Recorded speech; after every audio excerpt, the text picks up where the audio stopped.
And the Melitz, he's the advocate. Who is he? He's the one that pleads for mercy.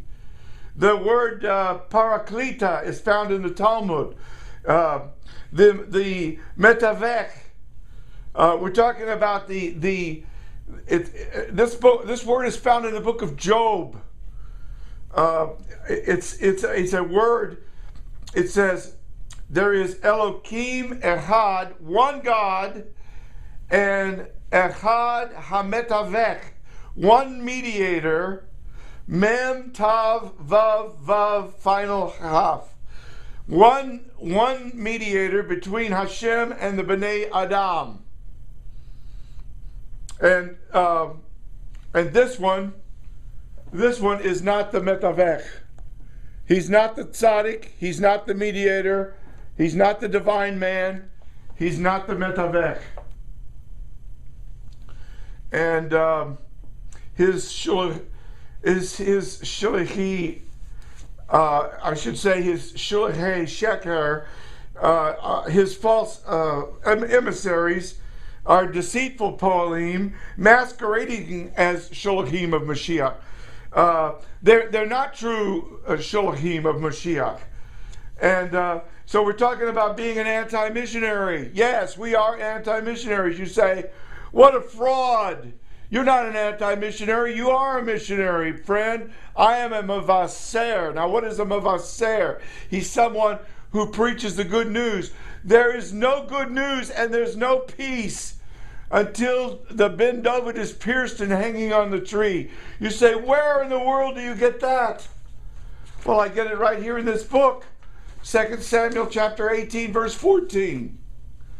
2 Samuel chapter 18, verse 14. You see Avshalom. What's he doing? He's pierced and hanging on the tree. And finally we get shalom, we get peace. The enmity is over.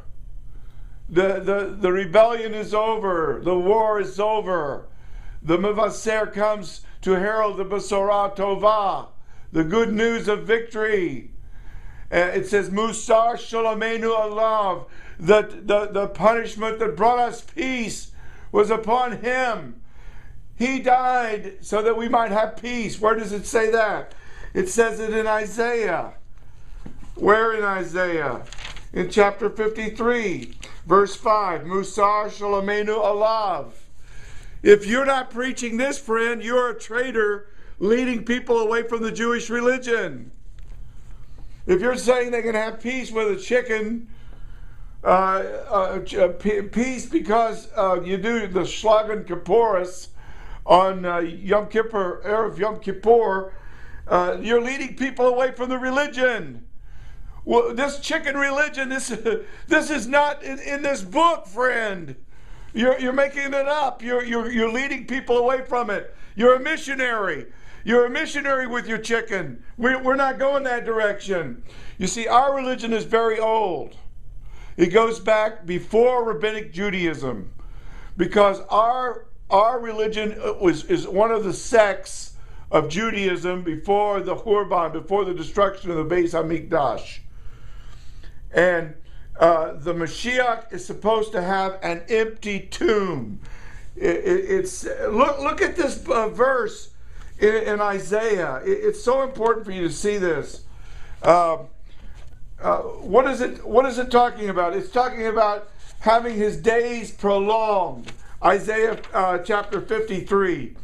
And what does this mean? This means that his kever is empty. Yarik Yamim.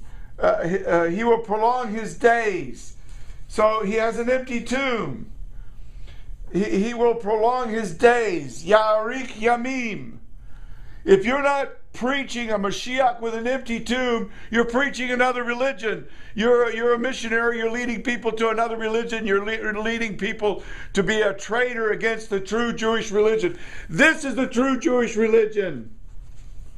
This is it, friend. Isn't it ironic that there are people who love this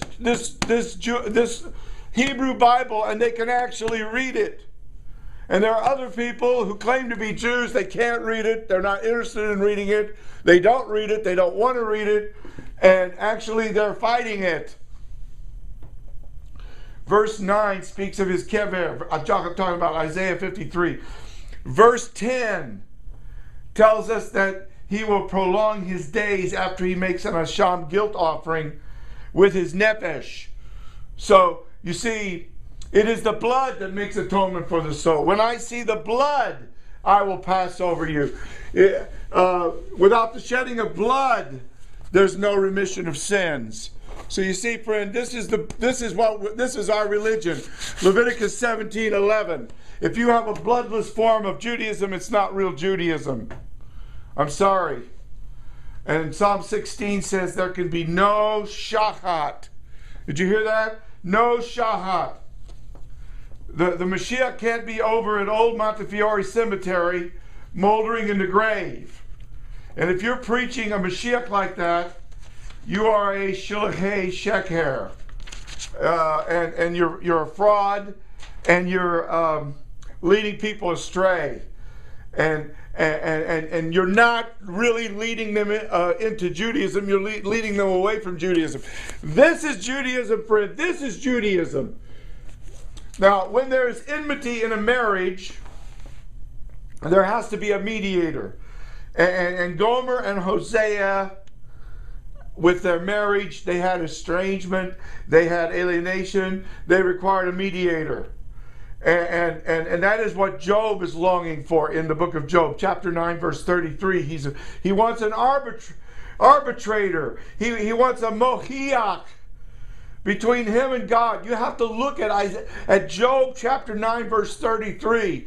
And you have to see what you need. You need the Kohen Le'olam Al Difrati Melchizedek, who makes the Kappor. Now you remember Moshe Rabbeinu, he came in Shemot, I think it's chapter 32. He said, look, I'll make the Kappor for these people. But Hashem wasn't interested in Moshe making any Kappora. And Isaiah came along and he said, no, Moshe, it won't be you. It's going to be the Mashiach who will do this. He will give his nefesh as an Asham guilt offering, Moshe. That's what Mashiach ben David will do. Because he is the Kohen Le'olam Al Divrati Melchizedek.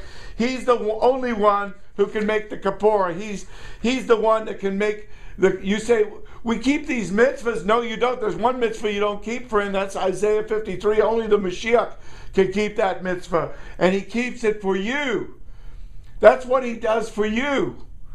The Navi, I'm talking about in Devarim, chapter 18. We hear about this Navi, this prophet. He acts for God in the presence of men. The Kohen acts for men in the presence of God. He fulfills both of these offices. He is the Navi, like Moshe. He is the Kohen, Le'olam Al Difrati Melchizedek. The Mashiach has to be the ultimate Navi. Where do we get that? Devarim chapter 18, verses 18 to 22. We're talking about the